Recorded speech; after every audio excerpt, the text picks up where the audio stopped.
Hello guys and welcome back to Planet 40k. We've got another video today regarding our Rate It or Hate It series. This time we're going to be looking at the Necron warriors, go through the data card, give you my tactics, my opinion on how to use them, or how I use them rather, and at the end of the video I will rate or hate those Necron warriors. So Necron warriors, we've got 100 points for 10, 200 points for 20, so they are of course cheaper than they were in the start of the edition from the index. They've got the infantry keyword as well as battle line, and they're on 32mm bases. Right, statistic wise, we've got a movement of 5 inches, toughness 4, 4 plus armor, 1 wound apiece, 7 up is the leadership, and objective control is 2. All pretty bog standard for Necrons as far as Necrons go. The OC is nice as their battle line, 2 apiece, and you can have up to 20 of these guys, so you could potentially have 40 OC from a unit for 200 points. I think that's where I kind of use them now, but we'll get onto that as we always do. So let's move into these weapons then. We've got the range weapons. You've got options of the Gorse Flayers or Gorse Reapers. Now the Reapers, unfortunately, with the Codex did get a nerf.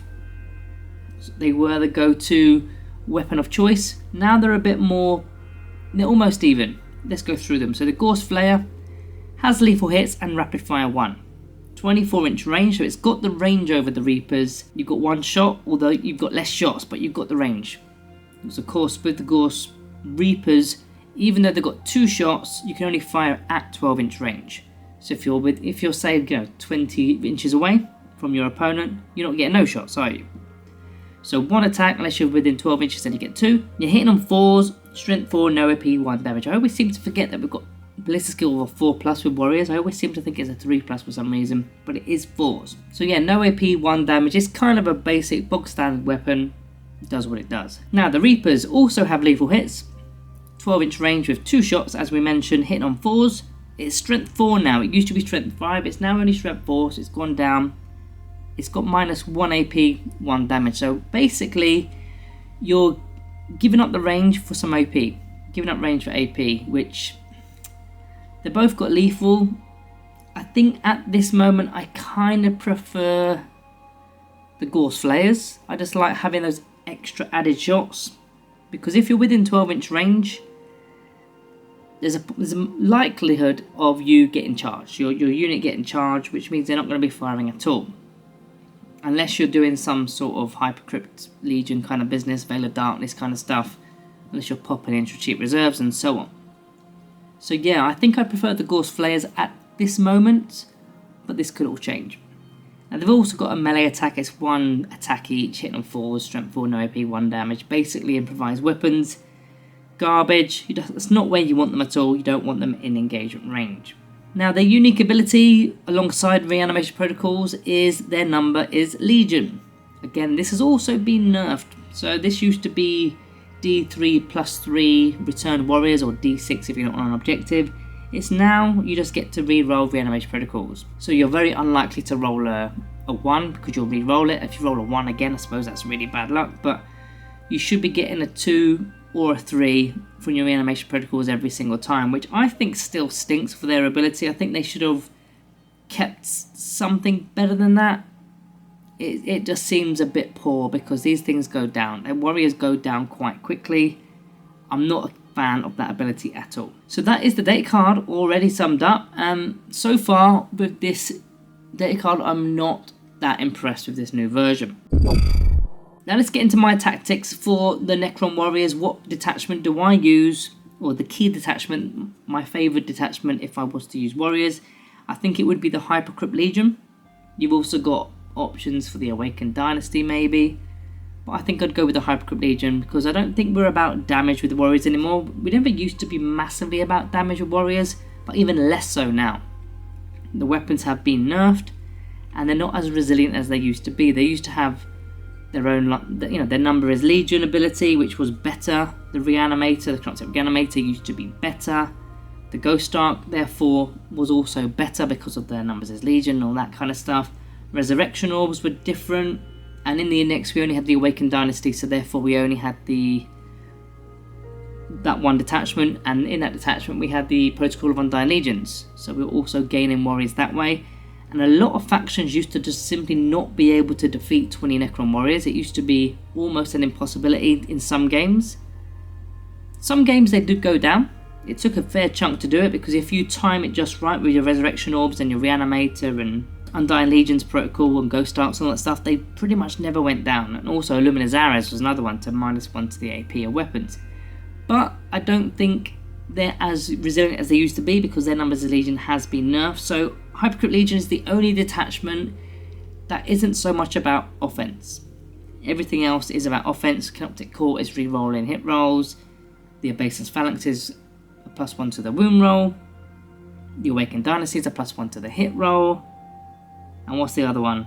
The Annihilation Legion doesn't really interact with warriors. It's all about damage amplifying. Hypercrypt Legion is more about movement and movement restriction for your opponent, and just getting onto objectives, I suppose, and scoring stuff. So I think this is the detachment for warriors. So with the Hypercrypt Legion, I like to mainly use them for scoring. Now the problem with the Hypercrypt Legion, which a lot of people seem to forget, and I've had a lot of comments about my list, in fact, about get the warriors out, they're not doing anything. With the Hypercrypt Legion, people seem to be going gung-ho with these, all the units that can deep strike, Death Marks, Praetorians, and they're thinking about, getting the Catan from the sides on, strategic reserves, and they're not thinking about the primary objectives. What's going to be scoring the primary objectives? You can't just rely on like a Doomsday Arc to do everything. If you're planning on hyperphasing all these units out, what is actually going to stay on the battlefield in your command phase to score the primaries, and maybe some secondaries as well, depending on what you're doing. So that's where I like to use the warriors, because a lot of the other units that I've mentioned already, they go off the battlefield again. It could be a Monolith, it could be the Locust Heavy Destroyers, Hexmark Destroyers, and so on. We need scoring units. Now warriors are, this is going to sound strange, but they're crap enough for your opponent to sort of ignore them, but they're good enough to score you loads of points. With OC2, if you can get a load of them onto the centre of the area of the battlefield, holding 1, maybe 2 objectives within the entire unit, of course it's done individually by models, you're going to be scoring a lot of primaries, and your opponent is going to have to, if they start to want to remove your warriors, they're going to have to use a lot of resources to do so, because warriors, even though they are as good as they were in terms of their durability, it's still going to take a lot to get rid of 20 of them. At the end of the day, they've still got their armor save, they've still got reanimation protocols, and you've got other aspects that you can still use to bring them back. Meanwhile, you're playing the Hypercrypt Legion. Your opponent is starting to think, where's that Nightbringer coming in? What's happened to that Void Dragon who's gone off the board? What are those Death Marks doing in my deployment zone? That Monolith's doing a bit of work. I need to deal with the Monolith. They're not now thinking about the warriors. They're thinking about the bigger things that are actually destroying their models or scoring our secondary points from in their own territory. So the warriors sort of go under the radar at that point, and that's why I think they're key for a Hypercrypt Legion detachment.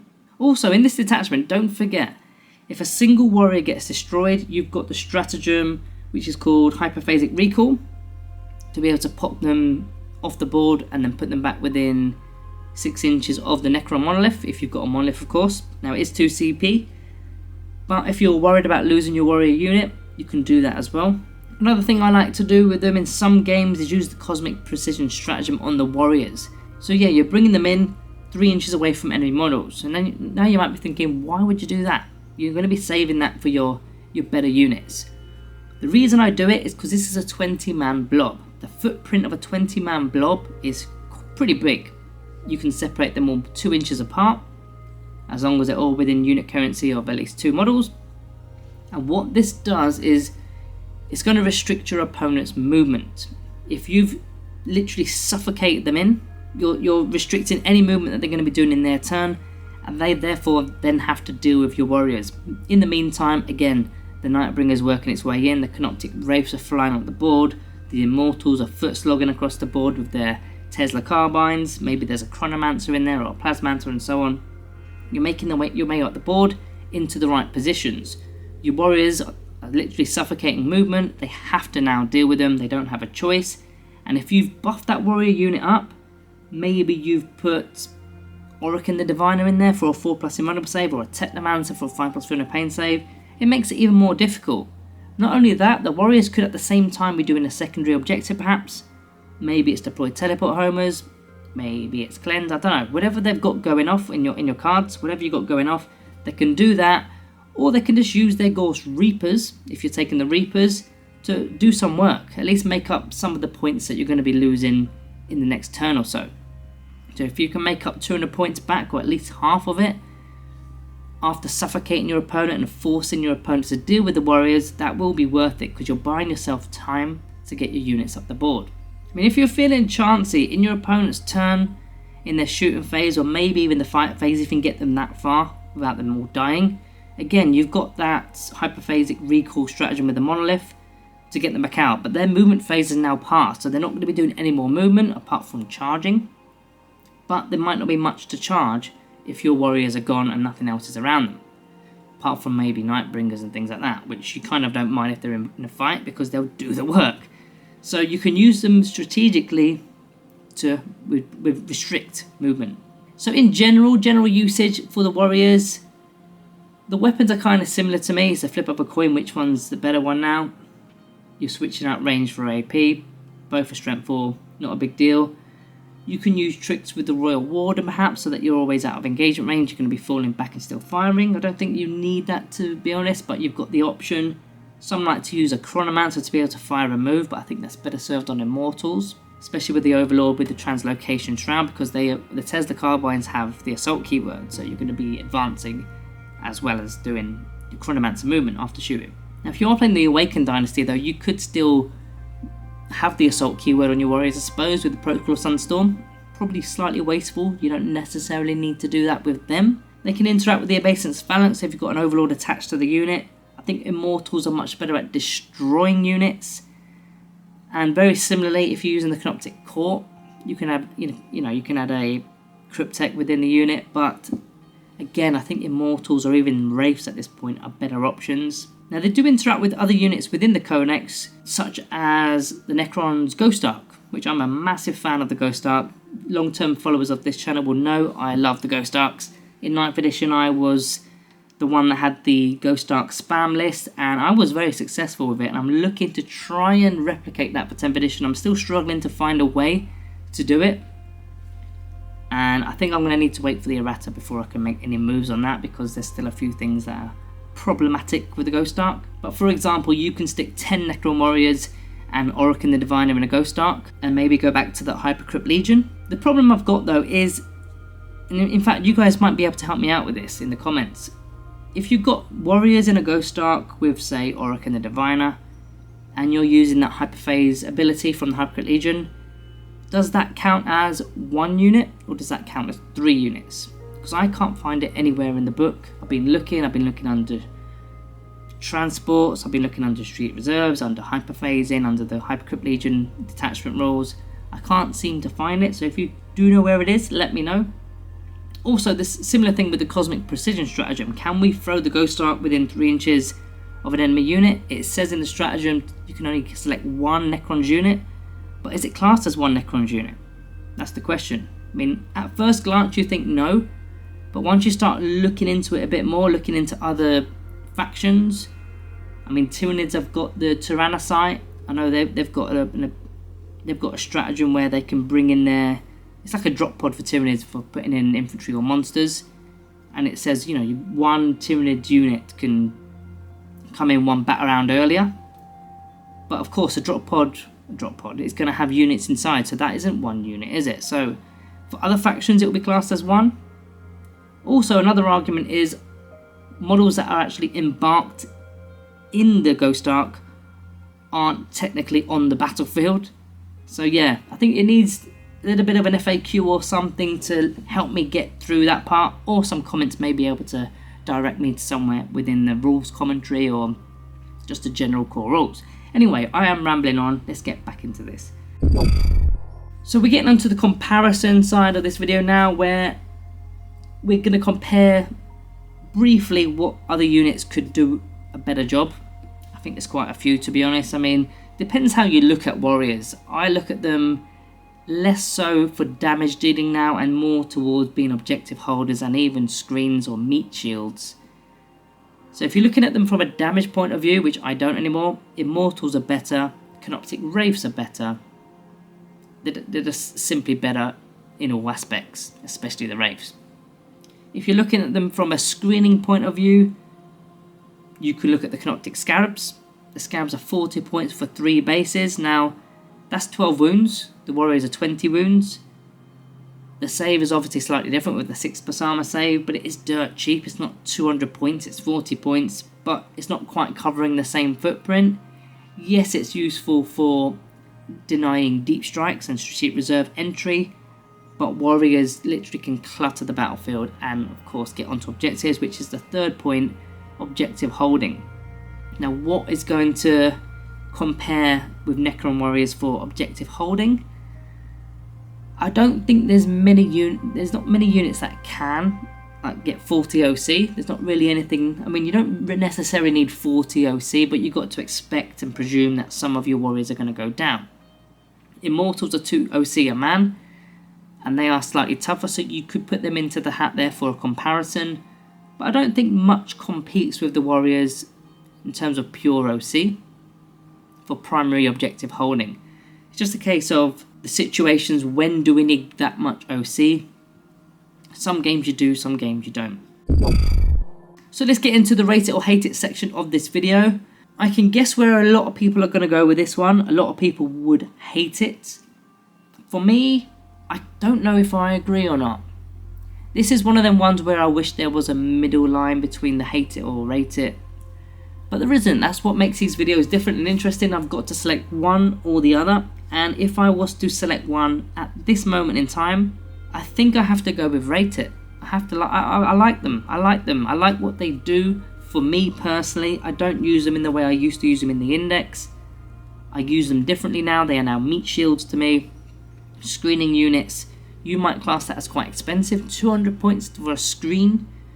They're not just a screen though. They're scoring your primaries.